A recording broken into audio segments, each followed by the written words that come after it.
Welcome to Weekly Digest, where we highlight the work of ministers of government as they push the administration's development agenda.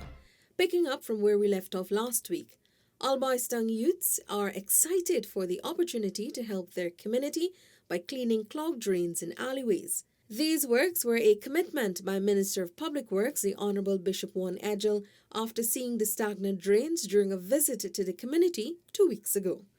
The project is financed through the Ministry's Urban Roads and Drainage Programme. Minister of Housing and Water, the Honourable COLLIN, participated in the Christmas tree light-up at Port Kaituma, Region 1. During his feature address, Minister CROAL assured residents of a reduction in air travel soon. We committed that we will remove the tax and the VAT charge on fuel that is coming into your region. That instruction has already been passed to the Commissioner General of Guyana Revenue Authority.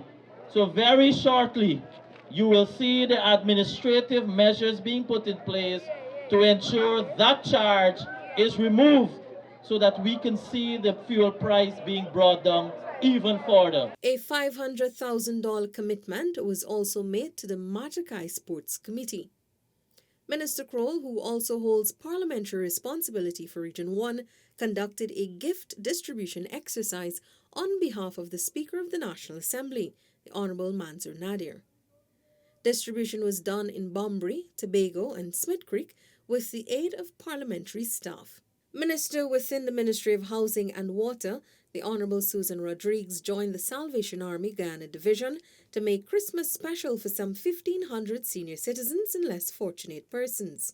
I try to make a contribution every day. I try to touch one person every day. Try to make a difference in somebody's life. Even if I can't give them something tangible, at least I could listen. At least I could take a moment for them to tell me their troubles, and I will listen. I think even more now, we should be trying to give back. Even from the little that we have to share, and we have to help humanity. Minister Rodriguez also made a personal monetary contribution for the purchase of 10 tablets for the organization's upcoming Christmas Angel Tree program. Individuals struggling with substance abuse will soon be able to access free treatment at the Hugo Chavez Center for Rehabilitation and Reintegration located at Onvawakt, West Coast, Berbice. Minister of Human Services and Social Security, the Honourable Dr. Vindhya Prasad, said the centre will be repurposed to cater for the implementation of a drug rehabilitation program. There's a mega program planned for that. I've spoken to my colleague, the Attorney General, and we are going to look at it in dealing with all the facets of drug rehabilitation, including the law and also rehabilitation in tandem. So we do take the whole issue of substance abuse very seriously. An announcement by Texas American University to give recognition to Coursera courses completed by Guyanese has been welcomed by Minister of Education, the Honourable Priya Manikchan. The minister said it is a positive move which ties into the PPPC's manifesto to deliver 20,000 online scholarships in 5 years. We are working with several universities, including the Indira Gandhi University, the University of the West Indies, the University of Guyana, to see how we can build out a program that will offer the 20,000 online, at least 20,000 online opportunities. Approximately 51,000 Guyanese are registered on the Coursera platform, with 8,054 completing 32,912 courses from Ivy League and other recognized universities across the world. The Ministry of Agriculture has signed 6 major contracts valued at $525.3 million to purchase 17 pieces of equipment to enhance its drainage and irrigation works capacity. The equipment include 2 new long-reach hydraulic excavators, a new wheeled hydraulic excavator, and 4 new mini hydraulic excavators. Minister of Agriculture, the Honourable ZULFIKAR MUSTAPHA, said the equipment will have a significant impact on the agriculture sector. We will go into the area to sign the contract so that the beneficiary themselves, we will give them a copy of the on-price contract so that they can help us also to monitor the work. People are making requests, and we want to send these machines to various regions so that we can have a fleet of machines that we can have work done in various regions rather than to move machines centrally. Minister of Labour, the Honourable Joseph Hamilton, on Tuesday recognized 15 local businesses for their years of cooperation with the Central Recruitment and Manpower Agency, which facilitated employment to youths through these businesses. Minister Hamilton said the event will be an annual one. The employers who readily accepted those youths who were placed in jobs in your industries and entities. This token of appreciation which you shall receive today is a gesture designed to let you be aware of how valuable the ministry knows you are by offering those youths opportunities to be gainfully employed. It signifies that as employers, you view an investment in the human resources development. 95 employees of the Ghana Sugar Corporation Incorporated, Gaisuku, were honored for contributing 40 and more years of service to the sugar industry. Minister of Agriculture, the Honourable ZULFIKAR Mustafa, assured the awardees that the government is committed to reviving the sugar industry. We will revitalize Gaisuku. We will revitalize the community, and we will ensure that Gaisuku once again prosper. With the planned reopening of several estates, Minister Mustafa said government will employ some 3,000 workers in 2021. You are our most valuable asset. It is you who keep our estate functional and productive. It is you who keep our machine in optimum conditions. It is you who manage all processes, whether you are a factory manager, electrical engineer, drainage pump operator, or cane harvester. Minister of Human Services and Social Security, the Honourable Dr. Vindhya Prasad, installed 3 boards of guardians in Region 2 to review requests for public assistance.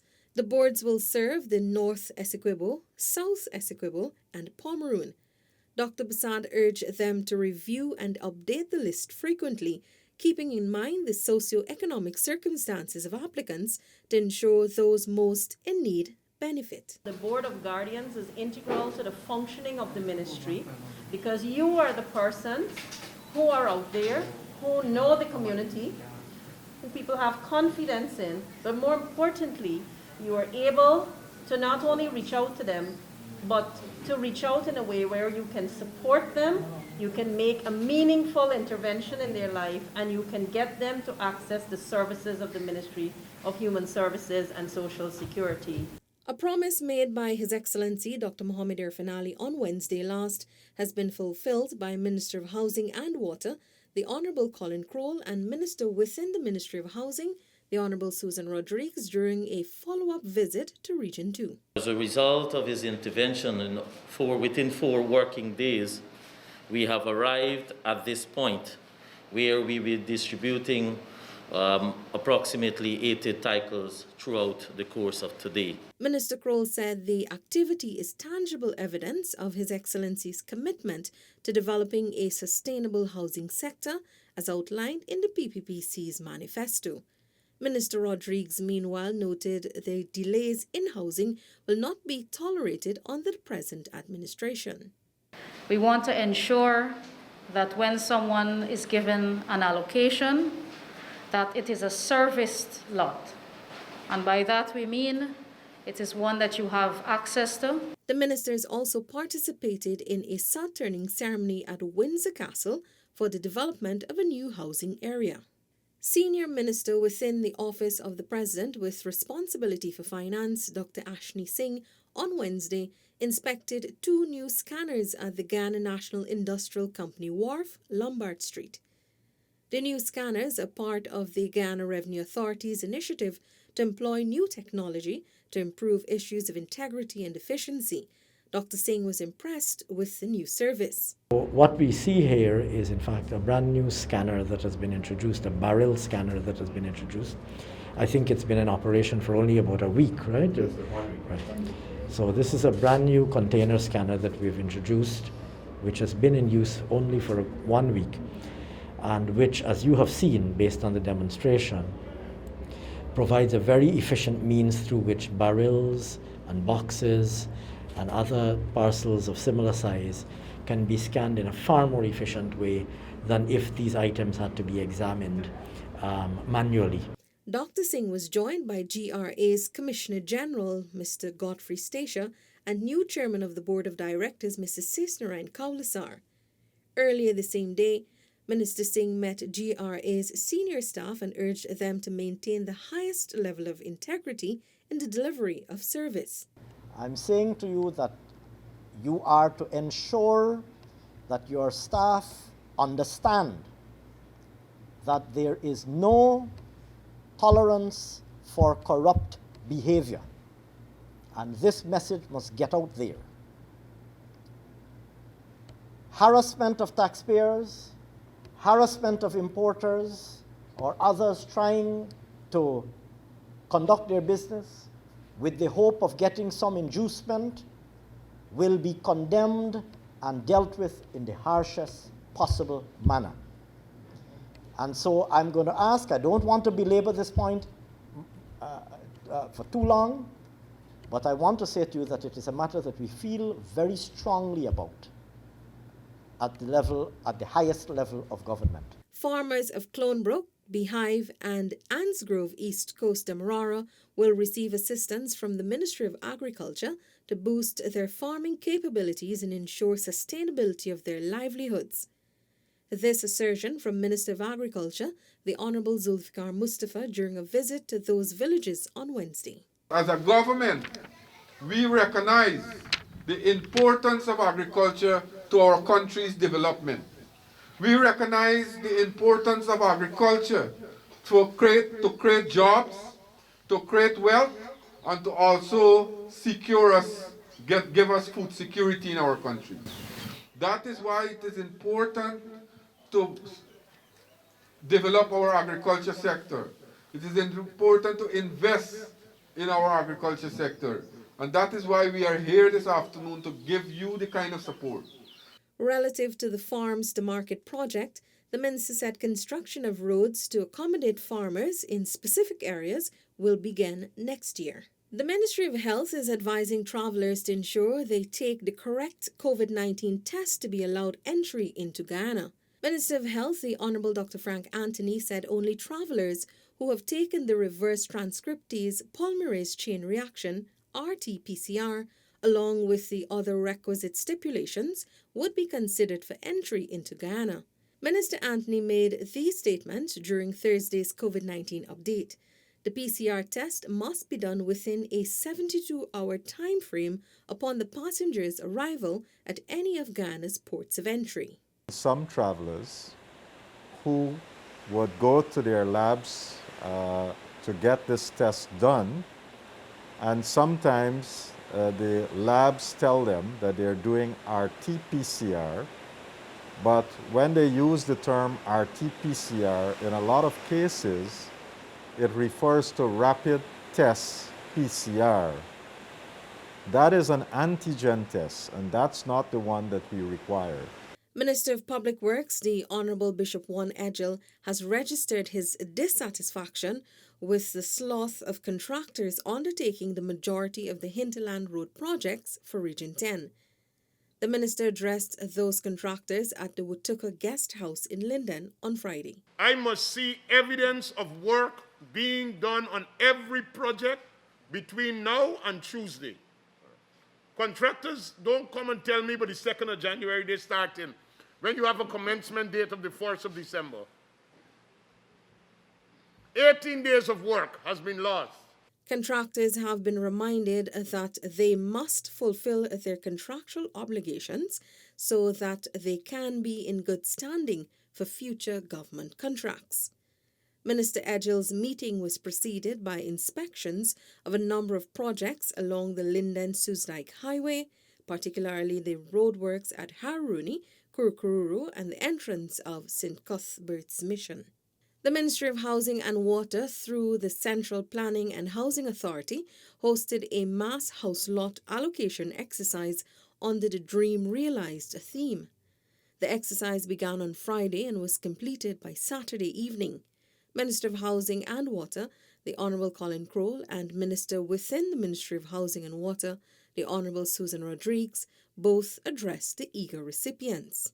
Through the policies of His Excellency Dr. Mohammed Irfan Ali, more than 1,000 persons will leave here, and throughout the course of these 2 days, that is today and tomorrow, at least more than 1,800 persons will leave here with an allocation of a plot of land. The odds were against us when we took office in August of this year. People had lost confidence in government. People had lost confidence in the Ministry of Housing because by the previous administration's own admission, they had only allocated 7,000 house lots in 5 years. Just think about that for a moment. And in our first 4 months in office, we will be allocating half of that. We wrap up this week of activities with a Christmas toy distribution exercise in Middle Road, Le Penitence. The exercise was conducted by a minister within the Ministry of Housing and Water, the Honourable Susan Rodriguez, and her team Saturday morning. This is just the first of many of my visits in my official capacity to this community. And there's going to be development that will come to Middle Road and development that will come to this community and Sideline Dam and Yarrow Dam. So we have a lot of things to look forward to in the coming months and in the coming years. That's it for this edition of Weekly Digest. For these and other government-related information, do log on to our website, dpi.gov.gy, and our social media platforms as well. Goodbye.